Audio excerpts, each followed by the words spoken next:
Hai semuanya, gimana kabar kalian? Semoga selalu dalam keadaan baik. Jadi welcome back teman-teman di Andre Grayson Channel, dan ini adalah segmen analisa kripto, segmen dimana kita akan mengulas untuk koin-koin yang udah teman-teman request di kolom komentar channel YouTube ini. Jadi thank you banget udah banyak requestan yang masuk.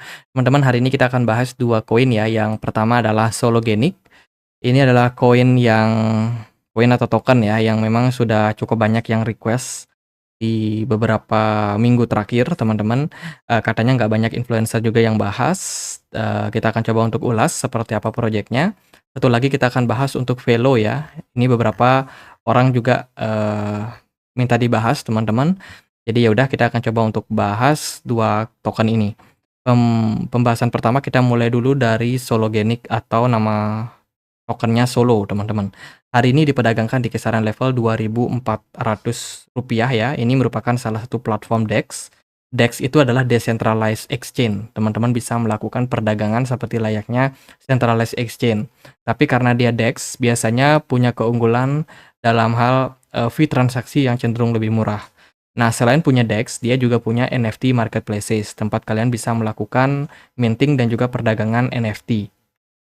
Selain itu, mereka juga ada IDO Launchpad, tempat mereka juga melisting token-token baru yang butuh pendanaan, teman-teman. Ini disupport penuh oleh Sologenics. Ya, Sologenics itu running dan mensupport jaringan daripada XRPL Ledger, teman-teman. Ini merupakan salah satu project yang bergerak di blockchain XRP yang tentunya mensupport mereka punya ekosistem. Dari berita-berita terbaru sebenarnya cukup bagus ya dari Sologenics sendiri. Dia juga ada naratif terkait dengan RWA.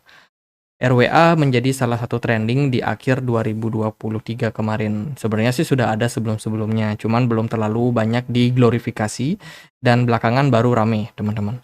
Dan Transforming Commodities Tokenize RWA Sologenics.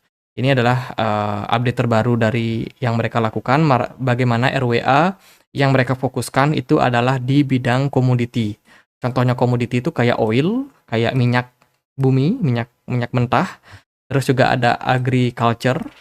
Agriculture ini berhubungan sama perkebunan, kayak kopi, pala, jagung, dan lain sebagainya. Itu sudah bisa ditokenisasi.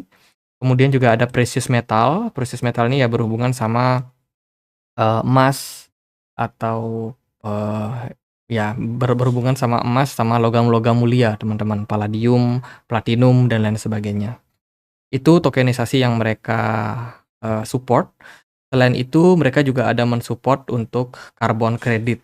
Carbon credit ini kalau perusahaan-perusahaan teknologi terbaru kayak contohnya Tesla, ya kan mobil listrik tuh, teman-teman. Itu mereka punya carbon credit yang bisa dijual. Jadi carbon credit ini kayak apa ya? Semacam kalau misalnya perusahaan itu menciptakan karbon, berarti dia menyumbang emisi ke lingkungan. Jadi itu dibatasi, teman-teman, sehingga perusahaan-perusahaan ini harus menciptakan produk yang ramah lingkungan supaya tidak banyak karbon yang dilepas ke atmosfer, karbon dioksida dan karbon-karbon lainnya yang menyebabkan polusi. Nah, semakin sedikit menghasilkan polusi, mereka memperoleh karbon kredit.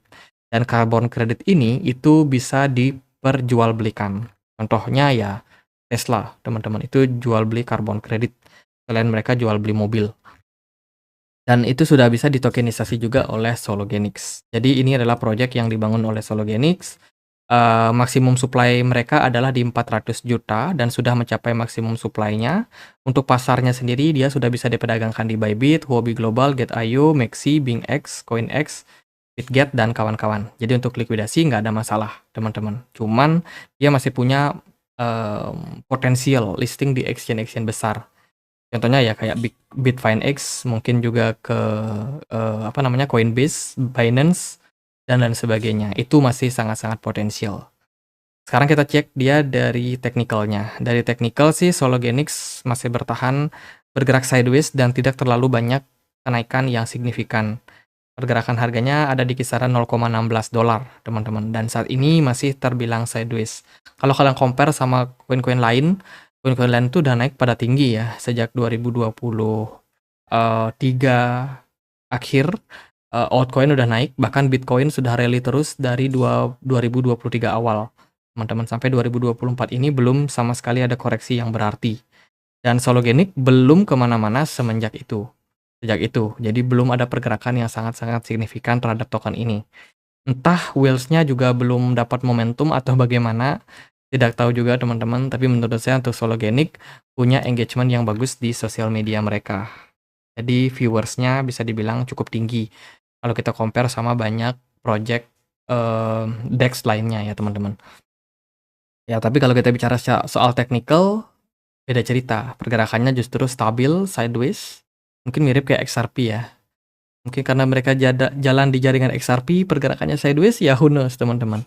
Untuk saat ini dia bergerak dalam technical analysis, bergerak dalam pola triangle yang belum sama sekali ada konfirmasi kenaikan atau penurunan. Kita berharap trennya bakal naik karena market juga cenderung impulsif bullish. Maka kalau dia bisa breakout dari area 0,17, maka target untuk kenaikan Sologenic adalah mencapai 0,4 dolar dengan potensial profit itu sekitar 114% dalam jangka waktu beberapa minggu ke depan. Jadi ini udah deket teman-teman. Tapi kalau andai kata dia justru malah breakdown dan turun di bawah 0,14, maka itu bisa mengarahkan Sologenic kembali berbalik koreksi ke 0,12 ke area level support. Jadi secara teknikal token ini sebenarnya tidak terlalu menarik teman-teman. Kenapa ya? Karena pergerakannya cenderung nggak kemana-mana, masih sideways. Tapi buat teman-teman yang mungkin trading dan juga melihat ini potensi, ya bisa aja teman-teman. Karena kan ini masih ini masih dalam fase bullish dan kemungkinan banyak orang yang lagi sedang mencari koin-koin yang belum naik tinggi. Sologenics boleh dipantau. Kemudian kita akan bahas untuk Velo ya. Velo adalah penyedia layanan antara Web3 dan juga Web2. Jadi teman-teman bisa lebih mudah nih untuk mengakses blockchain lewat Velo ya, kurang lebih seperti itu. Velo juga di beberapa roadmap itu bikin apa sih namanya, bikin roadmap teman-teman, bahwasanya mereka itu pengen untuk memperbesar mereka punya partnership sekaligus juga utility. Salah satunya ada Universe Copy Trade Bot. Mereka akan menciptakan bot, kemudian juga ada Universe Cross Margin. Ini berhubungan sama perpetual trading ya. Mungkin Velo sendiri akan menciptakan exchange-nya sendiri. Kalau kita lihat dari dukungan-dukungan yang mereka sedang bangun saat ini. Teman-teman, ada banyak partisipasi cross-chain dan juga swap token yang sudah disupport dalam hal program yang dimiliki oleh Velo sendiri.